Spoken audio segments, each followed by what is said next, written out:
সম্প্রতি দেখা যাচ্ছে বিজেপির কোনো কর্মসূচিতেই নাম নেই দিলীপ ঘোষের।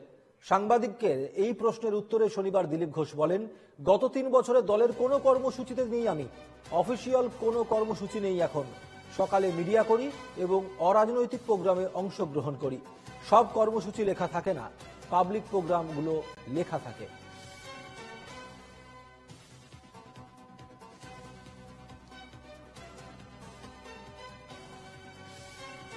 কোনো কর্মসূচি নাই আমি মিডিয়া করছি, যেগুলো পলিটিক্যাল প্রোগ্রাম নয় এরকম প্রোগ্রামে যাচ্ছি।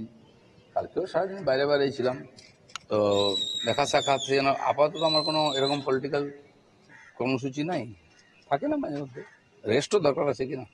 অনেকে বলছে নাকি ওটা নেই, ওটা ইন্টেনশনালি নাকি নেই। না, নেই তো। আমি তো 5 দিন ঘুরে আসি রেস্ট নিয়ে, 1-2 দিন বাড়িতে। আপনাদের সঙ্গে কথা বলতে হবে কিনা, সকাল থেকে মিডিয়া তাদের সময় দেওয়া দরকার। বহু লোক দেখা করার জন্য আসেন আমার বাড়িতে, তাদের সময় দিতে হয়, সেটা তো আর কর্মসূচির মধ্যে থাকে না।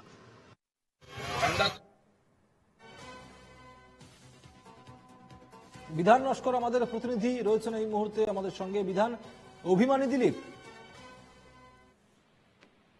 একেবারে বেশ কয়েকদিন ধরে দেখা যাচ্ছে যে একেবারে যখন থেকে পুরী জগন্নাথ মন্দির উদ্বোধন, সেখানে মূলত মুখ্যমন্ত্রীর সঙ্গে একই মঞ্চে দেখা গিয়েছিল সস্ত্রীক দিলীপ ঘোষকে, এবং তারপর থেকেই কিন্তু জল্পনা তৈরি হয়েছে যে দিলীপ ঘোষ তিনি বিজেপিতে আদৌ থাকবেন কিনা বা তিনি তৃণমূলে যোগদান করছেন কিনা, এই নিয়ে একটা জল্পনা তৈরি হয়েছিল। একাধিক বিজেপি নেতৃত্ব একাধিক মন্তব্য করছিলেন দিলীপ ঘোষের বিরুদ্ধে, এবং সেই তারই একটা ক্ষোভ প্রকাশ কিন্তু একেবারে দেখা গেল আজ সকালবেলায় প্রাতঃভ্রমণে গিয়ে। সেখানে কিন্তু সংবাদ মাধ্যমের মুখোমুখি হয়ে তিনি কিন্তু স্পষ্টত জানান যে বিগত কয়েক বছরে একেবারে কোনো দলীয় কর্মসূচিতে তার নাম সেভাবে নেই।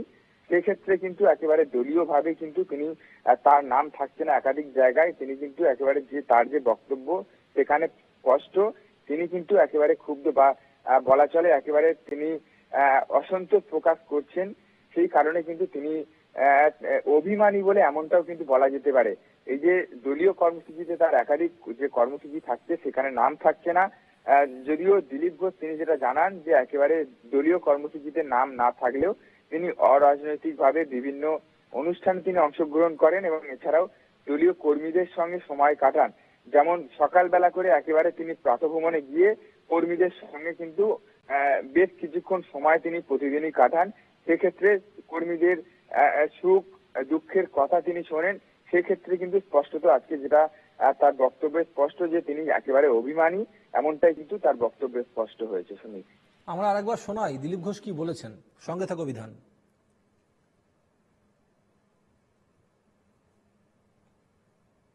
অফিসিয়াল কোনো কর্মসূচি নাই আমি মিডিয়া করছি, যেগুলো পলিটিক্যাল প্রোগ্রাম নয় এরকম প্রোগ্রামে যাচ্ছি। কালকেও সারাদিন বাইরে বাইরে ছিলাম, তো দেখা সাক্ষাৎ যেন আপাতত আমার কোনো এরকম পলিটিক্যাল কর্মসূচি নাই, থাকে না মাঝে মধ্যে। রেস্টও দরকার আছে কিনা। অনেকে বলছে নাকি ওটা নেই, ওটা ইন্টেনশনালি নাকি নেই। না, নেই তো। আমি তো 5 দিন ঘুরে আসি রেস্ট নিয়ে, 1-2 দিন বাড়িতে। আপনাদের সঙ্গে কথা বলতে হবে কিনা, সকাল থেকে মিডিয়া তাদের সময় দেওয়া দরকার। বহু লোক দেখা করার জন্য আসেন আমার বাড়িতে, তাদের সময় দিতে হয়, সেটা তো আর কর্মসূচির মধ্যে থাকে না।